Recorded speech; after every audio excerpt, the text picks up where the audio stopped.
Welcome to the EBPL Podcast Network. My name's Melissa Hozik, and I'm the editor here. And we were listening and going back through our episodes from 2023, and we think that you have some little items that you might have missed. So here is our top 5 in no particular order. In our Librarians and Dragons live-streamed series, we went through a Dungeons & Dragons campaign, and we had characters that were represented by library staff across the state. You might have missed this episode as it was a long series, but we wanted to share one fun little library-themed part of the story. So we're going to move on to inside the library now, as we see a man, again, very exotically dressed, and with a very austere, kind of almost regal or noble air about him, as he walks hands folded behind his back, perusing through the local history section. The local history of Sort and Ephebi. Standing not too far from this gentleman is perhaps a artificer gnome who is going to be played today by Selena. Why don't you introduce your character as you're standing next to this strangely dressed gentleman? Now, you may be a foreigner yourself. You're not obligated to be from these lands. But why don't you go ahead and tell us who you are? My name is Banksy Paraduthwar. I am an artificer, an alchemist. I'm a gnome. I'm always looking for a way to make things better. Sometimes in my quest to make things better, I lose track of what is already okay because, the joy of creation overtakes me and I forget all reality, and I'll make devices that no one really needs, but they look pretty and they're shiny. So bureaucracies are my nemesis. I really hate anything that's slow and has order because that's just another way of saying boring. And for those who are curious, Banksy is non-binary because gender is a human convention and gnomes don't follow with those sort of things. So that is very true, and actually in the world of D&D, the same goes oftentimes for dwarves. So dwarves and gnomes are of the same ilk in that regard, that the women in the dwarf society have just as long beards as the men do, and it's really not distinguished, because it doesn't matter to them. So Banksy, sorry, could you pronounce your last name for us one more time? Paraduthwar. I'm just going to call you Banksy. That's perfect. It is quite difficult to pronounce my name if you are not a gnome. That is true. Gnomes have very long, sometimes obnoxiously difficult to pronounce names. Banksy, what brings you to the library today? I mean, clearly you're not really much for bureaucracy, so what are you doing here today? While I do not subscribe to bureaucracy, the library has many small corners of knowledge that I need. So I always like to look around and find new things and see what other people have done and how I can make it better. With you and your foreign garb, perhaps you have some amazing knowledge that I lack. Ah, pleasure to meet you, says the man. If I may ask your name. My name is Banksy. Ah, greetings, Banksy. My name is Lord Vorbis. I hail from the faraway city of Anoia. I am simply here browsing the local history. I have been intrigued, as men of intellect such as myself and noble background often are, by grand structures, especially ones which house knowledge. I see you are here with me in the local history section. Perhaps you are interested in the past of the city-states of Sort and Ephebi. No, I really like to just find the secret rooms. Ah, secret rooms. Well, as a foreigner myself, I am not quite familiar with the ins and outs. Perhaps you and I can take a stroll around and see if we can find anything fascinating. Perfect. I love strolling and examining, and sometimes they kick me out because I start pulling up the floors, but there are secret passages here. I know it. Well, interesting. Why don't you roll an investigation check for me, Miss Banksy? Now, an investigation check again is going to be with our D20, and on your sheet, you're going to have an investigation modifier. As a gnome artificer, you're probably going to be pretty good, and I'm going to give you advantage because Vorbis is assisting you. Whenever two players are good, because my first roll was a 1, and that was not good. Well, hopefully your luck will turn around. Let me see what my modifier is before I go too far. Hold on. I'm doing an investigation check, yes? Yes, please. Okay. So does that go against intelligence or what? Intelligence. So if I have, Okay. I think I have your sheet here. It looks like you've got a +5 Plus- on investigation. Yes. Cool. All right. So you're Okay. gonna roll that Ooh, I got a 20. a natural 20. Yay! Wow, I saw somebody. Yeah, everybody round of applause. Natural 20s are always to be celebrated. Somebody in the comments hit it on the head before. We're getting all of our natural 20s out of the way when Yeah. they're not really that important. All right, well, you can't argue with the roll. So you find, in fact, you and Vorbis stumble upon a strange-looking bookshelf. And you can't help but notice that where the book that should say the history of Sword and Ephebi of 100 years and prior should be is a children's coloring book instead. This is interesting. That doesn't look like that goes there at all. I wonder what No. happens if we pull it. Perhaps Go ahead this is and- exactly what I've been looking for. You go ahead and you pull it. And as all Scooby-Doo fans will know, this is a secret passageway. As you pull upon the children's Sure. book that clearly does not belong, and the bookcase opens out. You are in a very closed-off section of the library where there's not a lot of foot traffic. So you are able to access this area without anybody seeing you. And you and Vorbis go down a passageway towards a large subsection of the library filled with books that are more religious, that talk about the history of Sword and Ephebi prior to the building of the library. They are old and dusty, and it doesn't seem like they have seen the light of day for quite some time, almost as if somebody is purposely keeping them out of the public's eye. Interesting. I was about to say the exact same thing. How curious. Also, where Very- are all the shiny things? Since you rolled a nat 20, you also see shiny gold pieces on a desk in the far corner of the room. Now, these, of course, do not belong to you, but you count out 15 gold in the corner. Well, I Vorbis found it. Yeah, Vorbis kind of like turns his head a little bit and pretends to be browsing through these books. You pick up the gold, or do you leave Oh, it roll? definitely. It's All right, shiny and so- it's there. It's mine. Gnomes who bypass stealing would be, drummed out of the culture. That's just, hello. That's very true. Yes. So you pick up 15 gold. You also notice other shiny objects. If gold does not all that interest you, there is a weight, like a scale, like we would see Justice carrying, which is quite shiny and metallic and lovely. And other implements, perhaps for seeing things, like what we would think of as like a microscope, not a laboratory microscope, but like a Sherlock Holmes, scope, which also is quite shiny and reflects the sun. I will take those as well. All right, you grab them and you throw them in your pouch, adding them to your inventory. And we're going to leave the hidden section of the library that I definitely did not just make up off the top of my head as we go to this is D&D, folks. It's all improv.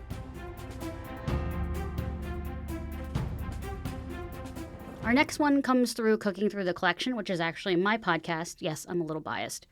And one of the funny moments that happened in there when, cooking in the kitchen doesn't always go as planned. And sometimes you just got to recover and start over. While the passion fruit pie is chilling in the refrigerator, I'm going to make the meringue. And so aquafaba, sugar, and cream of tartar. Aquafaba is actually the liquid that you drain off of chickpeas that are canned. So I have a gigantic can of garbanzo beans because I wasn't sure how much liquid would come out of these because I've never kind of measured that before. So I thought it would be helpful to measure it. What we're gonna do is we're gonna drain the beans out of all that liquid. I hope I have enough. We will find out shortly. Chickpeas have a very distinct smell out of the package. I'm gonna rinse the can out to recycle it. You should always rinse out your recycling items. If they're too dirty, they will just throw them out instead of recycling them. So give everything a good rinse. Put it in my recycling tub to go out. So I pulled out all the liquid. I have no idea how much this is. So it's gonna be a sugar thermometer, boil the sugar, 50 milliliters of aquafaba. So I'm going to zero out my tray and it says I'm gonna mix the 30 ml of aquafaba. How much sugar? 135 grams of sugar. That seems like a lot of sugar. 135. Okay, so we have the aquafaba, the garbanzo bean water, and the sugar in something that'll cook on the stove. And then we have the rest of the aquafaba, the 75 ml, and it needs to have 1/8 of a teaspoon of cream of tartar. Cream of tartar is actually, I don't know if it can be engineered otherwise, is a byproduct of the winemaking business. Cream of tartar is really great for stabilizing things. So using it in meringues is a regular thing. So we're going to sprinkle the 1/8 teaspoon into that bowl of aquafaba. What we're doing is we're making a sugar syrup that'll get to a certain temp, and then we're going to be whipping into more of the aquafaba, which is basically replacing egg whites to make this meringue. Because of this kitchen space I have and knowing how I burn sugar, I'm notorious for burning sugar, I'm going to get the aquafaba foaming. So it said firm foam. So I'm going to do that. Now I'm using a hand mixer for this. So to me that looks firm foam. Now I'm going to start the sugar part. It says to use a sugar thermometer, which I actually don't currently have, but what I'm going to use is I'm going to use my instant read thermometer. So we want to get the sugar, make sure it doesn't burn, get it to 266 Fahrenheit. So this is something that I have notorious issues with. Every time I've tried to make a caramel, a candy, it usually takes me 2 or 3 tries to get where I need to be. Luckily I have extra aquafaba and extra water and extra sugar. So if this backfires on me, we'll be prepared.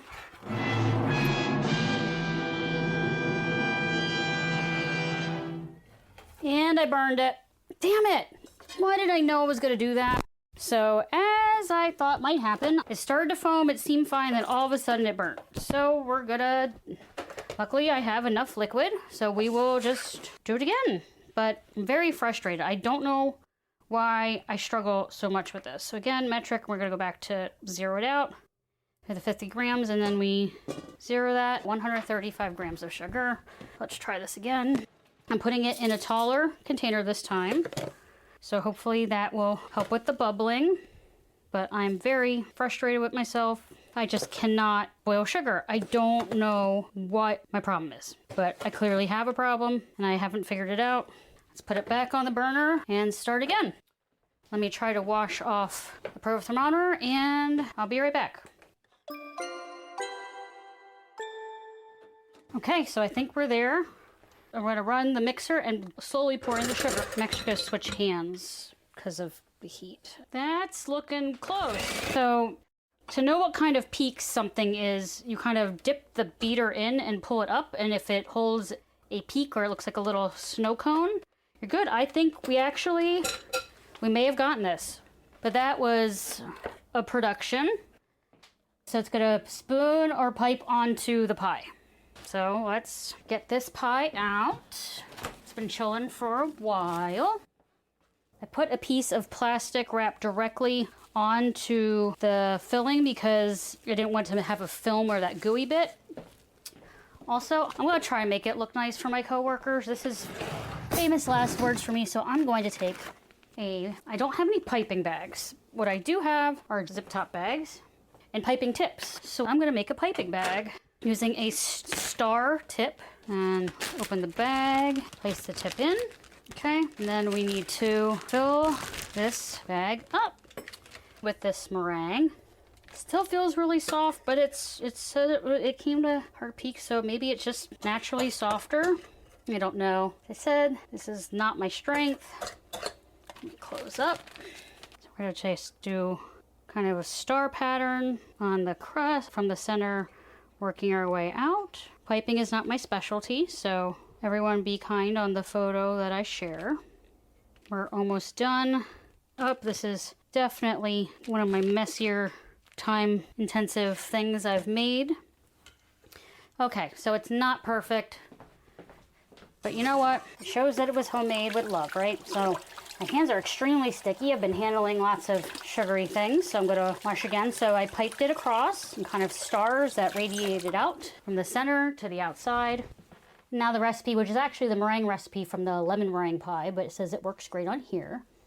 Pipe or spoon the meringue over the pie, brown with a chef's blowtorch or to get a nice color, or bake in a preheated oven. How long? I'm afraid to do that anyway. at 480 for 3 to 5 minutes to brown. I can tell you, I am way too afraid to do that part. So what we're gonna use is my little mini blowtorch. And we're gonna, not be too close to the microphone. And so we're gonna lightly toast it. We're gonna keep going around. Rotating it also helps so you have even distribution of the flames. I think I'm getting low on fire. I don't even know if I have a replacement thingy for this, so let's just try to get to the end, because I feel like I'm running out of steam.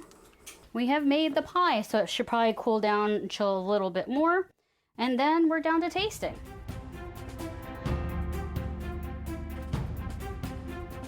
Our next episode that you might have missed is from our Vocal Canvas series, where different actors from across the state got to use their vocal talents and share different topics and themes. This is one of the more amusing ones that I found, and it shows how pace can change a story.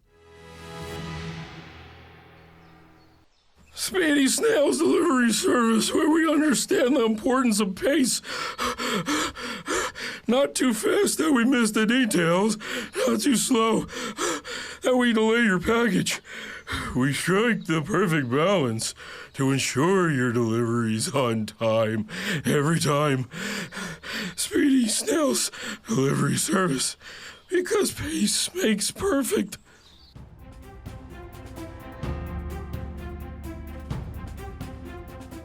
Local Author Day 2023 was a really great event where we highlighted, local authors.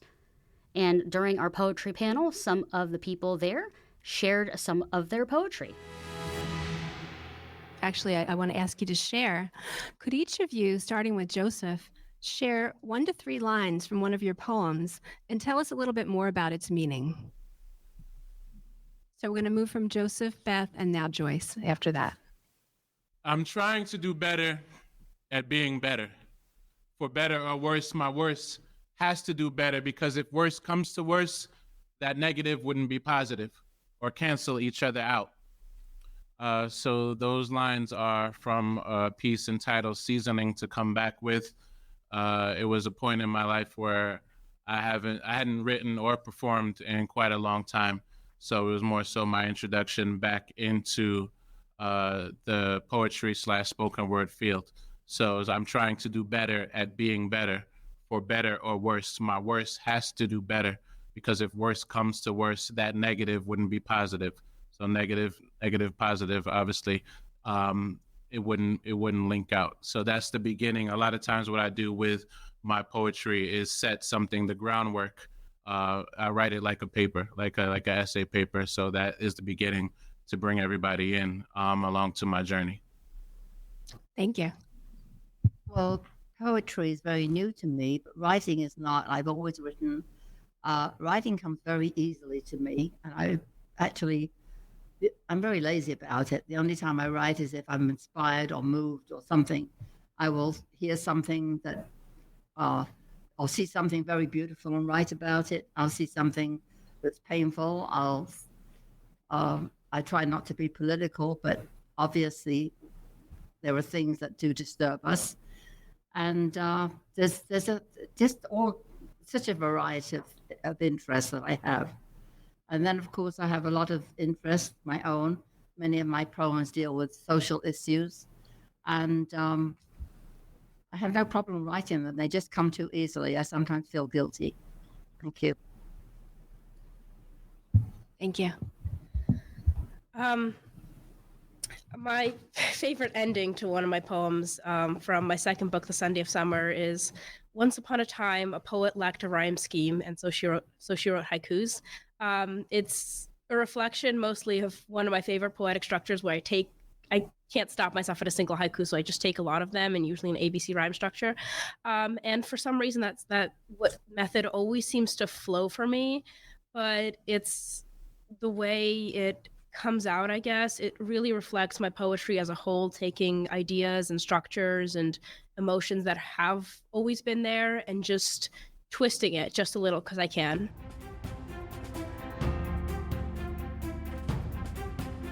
And the last one I'm going to share is from Read, Watch, Listen with Chris Barnes, where he kind of interviewed himself with Becca Levin, our library associate, and went on a treatise on Batman and how Batman may be portrayed differently in the future. we will be talking about Batman. This is going to be like a special episode of Rick and Morty without any of the profanity, where I'm going to be ranting about something I like, just like Rick would. And poor Becca is going to be in the Morty seat saying, I don't know if that's a good idea to talk about, or really that's something that people like. Rick. So this is going to be a fun one. So we're going to talk about Batman. And I want you all to know that there's something ironic about this, because Batman really isn't one of my favorite comic book characters.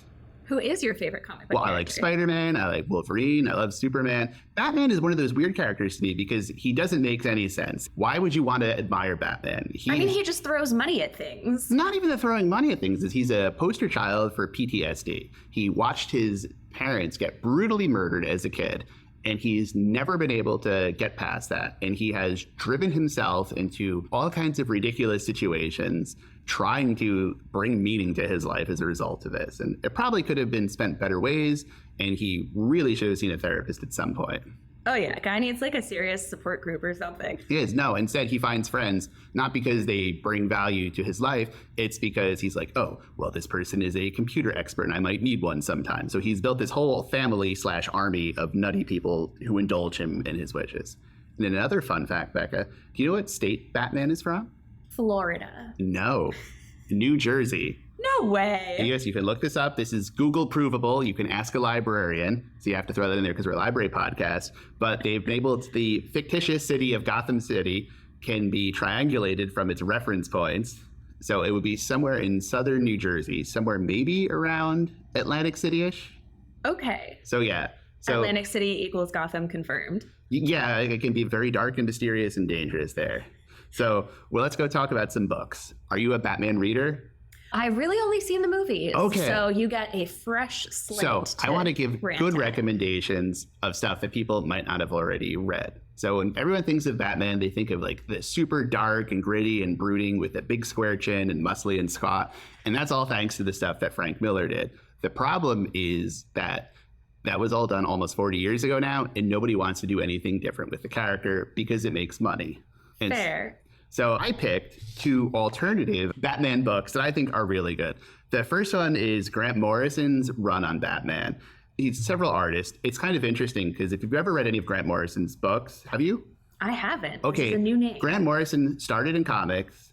They've gone on to write all these high concept science fiction fantasy stuff. So in Morrison's run on Batman, it started out with Batman finding he had a child. Just popped into existence? Well, or... there was some foreshadowing. That's been the debate of it. But there's a Batman villain named Ra's al Ghul who is the leader of this group called the League of Assassins. They sound cool. They're also very deadly, hence the name. Now, the leader of the League of Assassins, Ra's al Ghul, has been sounds so crazy. He's always wanted Batman to get involved with his daughter because since Batman is the greatest human specimen on Earth, he's the smartest, he's the bestest, he's the fightiest, he's the everything you would want in a person, to become part of his genetic family line and then would create an heir to his throne of the League of Assassins. So the short version of is Batman's doing his thing and he finds out suddenly that he has a son who's about 10 years old named Damian, who has all of Batman's quirks as far as, wanting to do things in the world, very self-motivated, but he's also been trained to be a master assassin. So his son Damian kind of becomes his latest Robin. So it's this weird parenting story is that you now have Batman who has a kid airdropped into his life who they want to be involved with each other, but his kid is horrible in all senses. Oh no. But Damian knows that Batman's his dad. Yeah, Damian knows that his dad. So, and he's constantly going after his father. You could be more effective as a superhero. Ooh. All of your other sidekicks, they're all inept. Why won't they kill? Because your whole war on crime is pointless. It's just so interesting to go into it. And then from there, it goes more into the weirder types of stories you'd expect from Grant Morrison. And this ranges from, he starts a foundation called Batman Incorporated, where they wind up sub-licensing the Batman name to other heroes all over the globe. It's just so much good stuff. And I love it because it's such a fresh and unique take on Batman. And James Gunn agrees with me. And so he is going to make his Batman the Batman and Son storyline, with Batman finding out that he's got this awful child who is also a master assassin. Okay, that sounds pretty cool. We've linked all these episodes in the show notes, so definitely go back and listen if you're inspired by these and want to learn a little bit more. Once again, this is the EBPL Podcast Network. You can listen at ebpl.org/podcast or on your favorite podcasting app. And we hope that you enjoyed all of our content in 2023.